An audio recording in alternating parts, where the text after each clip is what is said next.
Is that good, baby P? Is that yummy? Mommy got yummy shoelace.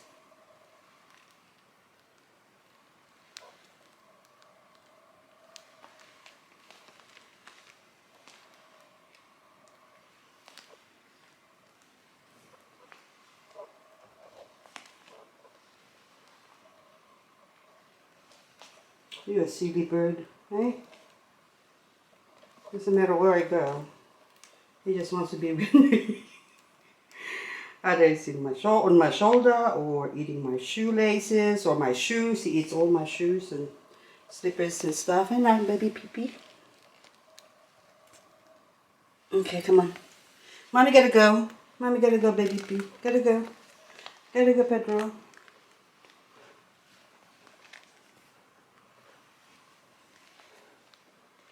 Good morning, my lovelies. It's a rainy day, but any day is a good day to have custard donut. Second cup of coffee, by the way. Custard popping out. Ooh, it's almost like Bavarian cream.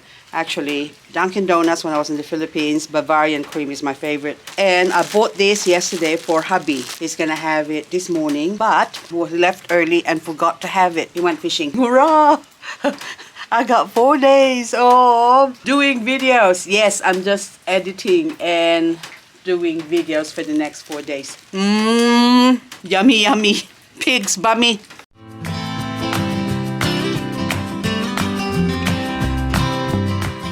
This is a Cattleya Ovata that I bought probably almost 2 years now that I haven't even potted up. So this is Hummel Sunset. So this one, it's still in its original soil. It has lived its life in this area, which is sort of, there you go. That's where it lives. It's been living here for, I think this is gotta be 2 years since I bought that one. So I've been meaning to repot it, but I always forget. So this poor plant has experienced a lot of dryness, and this is what happens when it hasn't been watered for a long time. It can actually trigger coloring because the plant is saying I am dying, coupled with being exposed to afternoon sun and also a little bit of frost. We had some frost about a week ago, really mild frost, but since the plant is already suffering to start off with,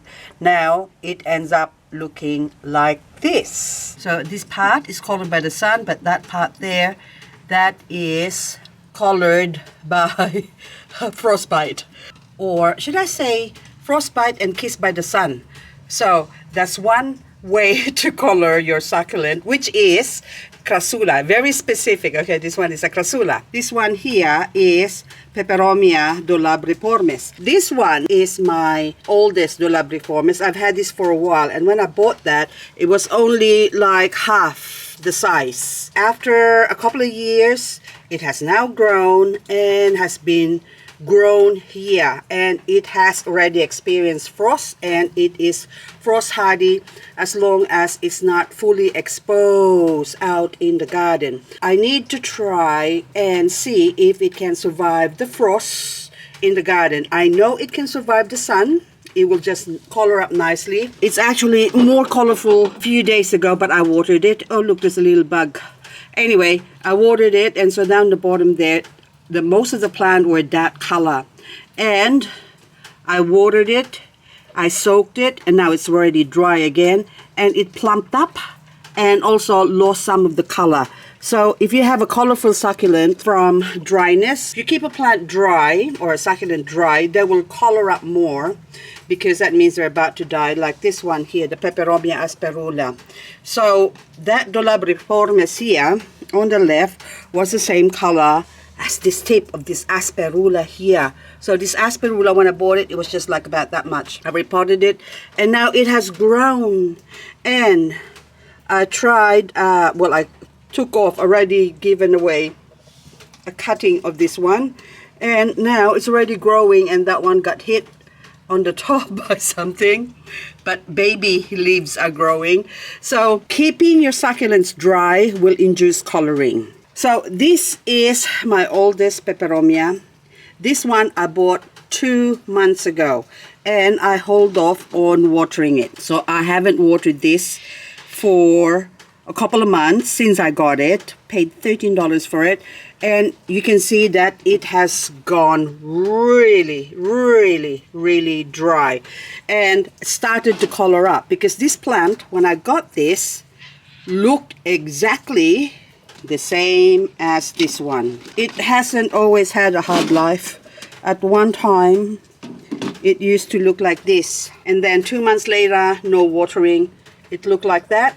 And if I leave it for a while, then it's gonna look like this. But in saying that, as of now, this one now, so I will soak that one for a couple of days just to rehydrate it, and it will perk up and will plump up like this one's here, the leaves. After that, I'm gonna leave it for a long time again, because it's already coming on to winter. We're on the last month of autumn here in Australia, so it's coming on to winter. I keep most of my succulents dry during winter. I don't water them. So some of them, I only water them if I see that they really need it, but I bring it inside and let it dry up a little bit for a few days, because with the heater going inside the house, because the house inside the house was warmer, then the soil dries up much quicker, and then I bring them out. And when I bring them out, then they can enjoy the cold frost with the frost. But this one, I just bought this recently, so exactly, look, from the same place, $12.95 still. So that is the difference. Look, and autumn is the growing season for peperomia. So look, little baby peperomia is popping out there.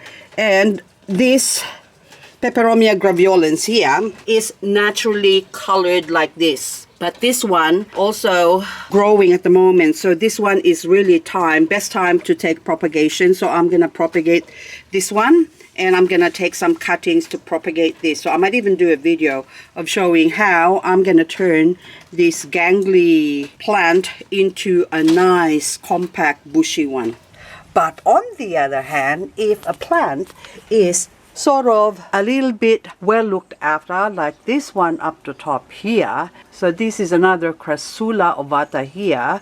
I forgot what variety you are, but it has experienced a lot of hardship in its life. It also experienced a lot of plenty of watering by the fact that this pot here doesn't have any hole. So every time it gets dry, like the one below, I would water it, and the water would just sit there because it can't go anywhere, and the plant would absorb as much water as it can, gorging itself, making it fat.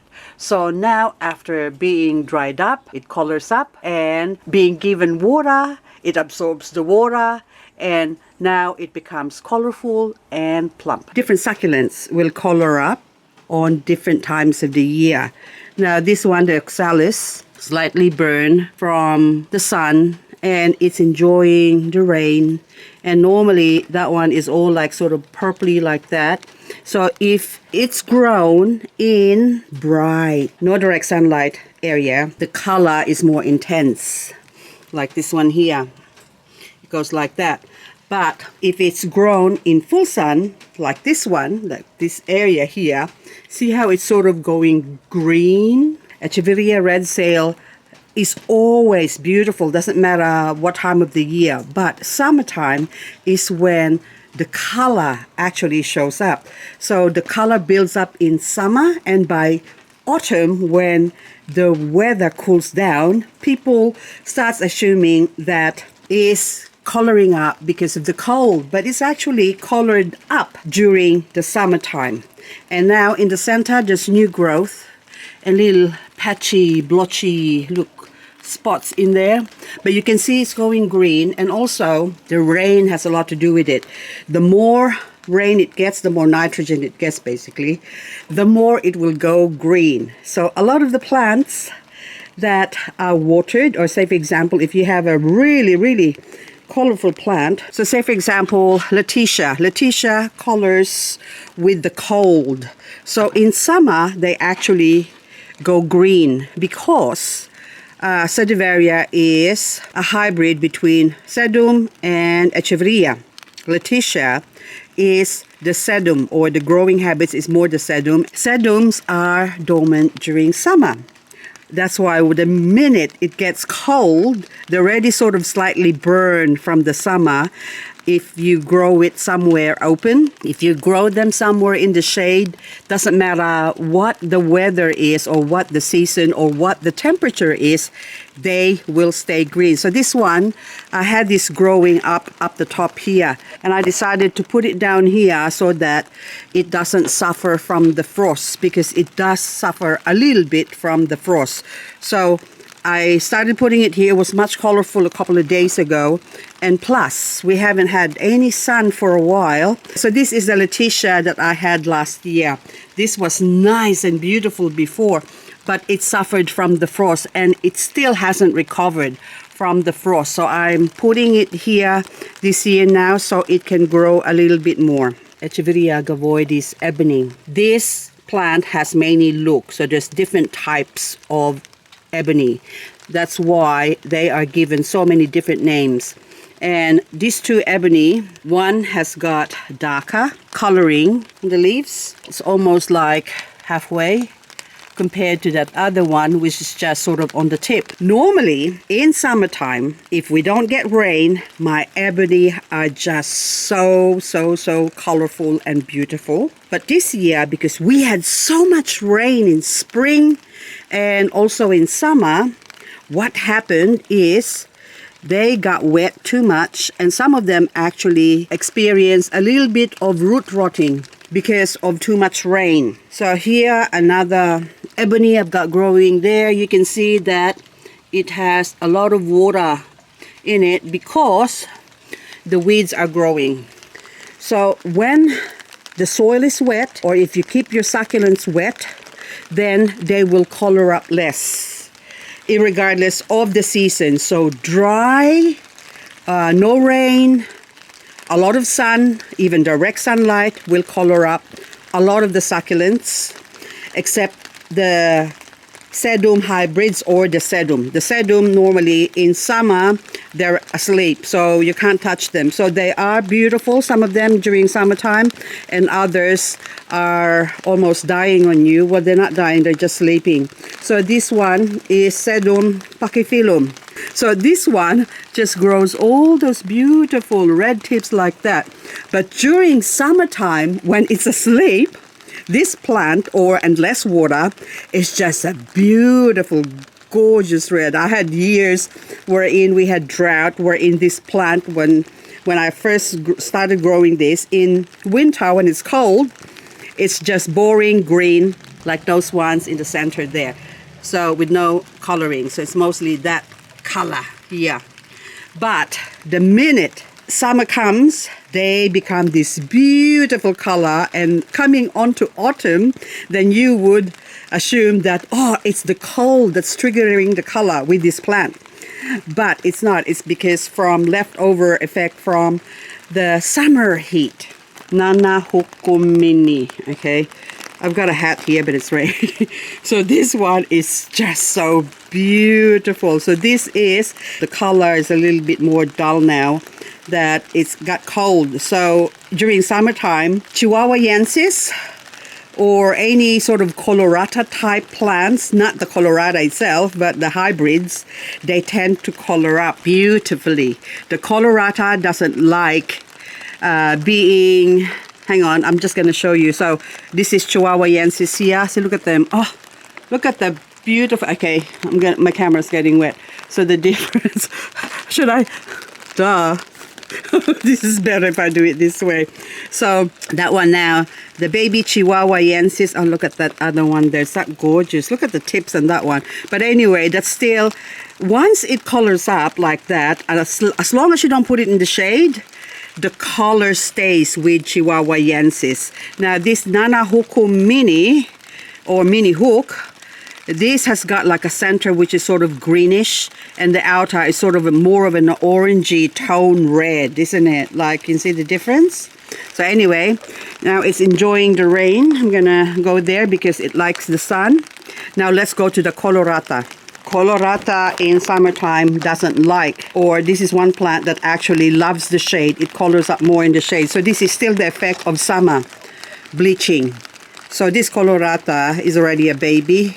And look, it's dry. And the one at the back is more colorful than the one that's facing the sun. And it even got sunburn, look, from the sun. Because I watered it at one time and then the sun came out the next day and didn't have time to dry up. And so, of course, naturally, it got burned. Now, this one is boring compared to this Colorata, the mommy plant, which is in the shade, okay? Can you see that? My camera's gonna get wet. Hang on, I'll just go get it. Oh, look at that. Isn't that beautiful? Look at the center. It almost looks like it's going to variegate, but I'm sure, or maybe it is, because lack of nutrients. But look at this. Isn't that beautiful? Look at the color and the edges. And look, the baby. Even the baby underneath is nice and colorful because it's being shaded by the mommy plant. Now, hang on. I don't want to remove leaves, dry leaves in the bottom when it's raining because it's gonna rot. Hang on, that's just bugging me. Where's my tweezer when I need it? Oh, there you go. Okay, got scared. Now, see that one is coloring up because you say it's the cold. No, it's not. Even in summertime, this will color up if it's placed in the shade. So it prefers the shade rather than the full sun.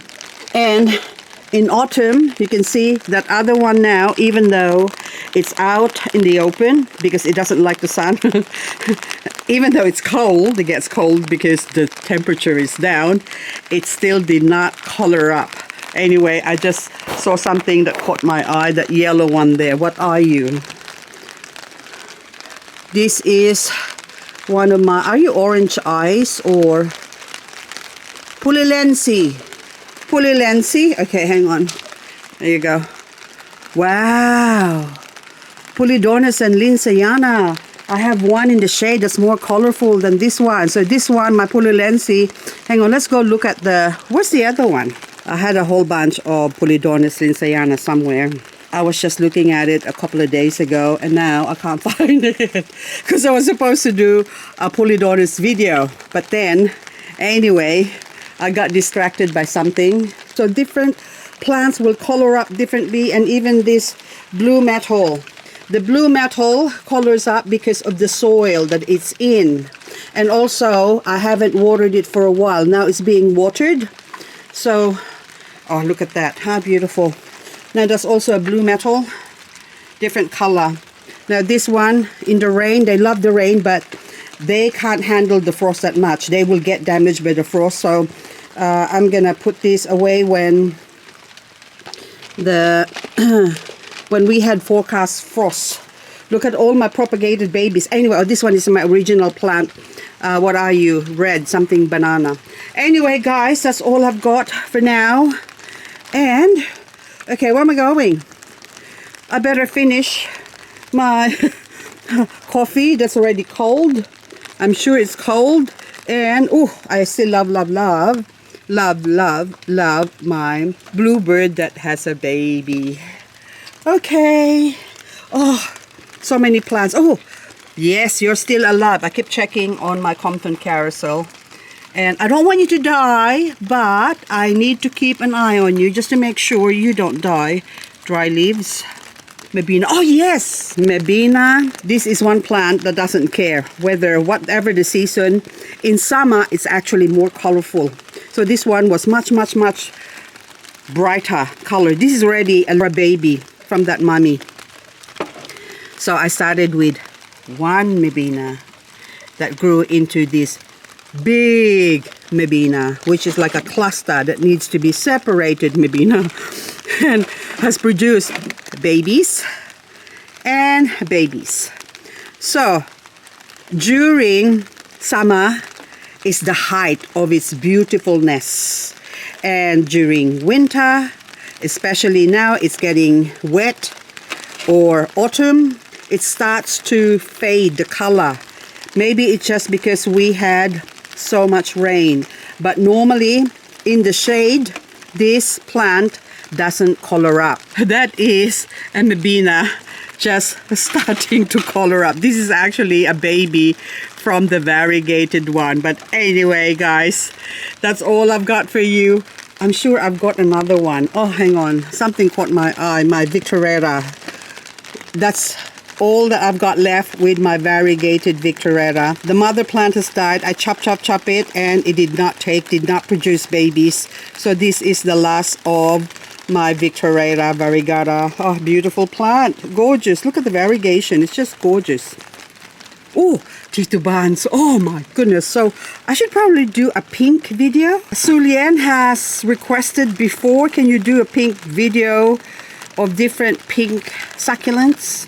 So maybe I'll do a pink video. So beautiful. This is actually a crested Tea2 Buns that I separated, and now it's gone pink. Very different from my other Tea2 Buns. Where's my other Tea2 Buns? Look at that. Look at the color. Look at the difference of the color. Ordinary Tea2 Bun, pink Tea2 Bun. Or Tea2 Buns. Yeah, it's got an S.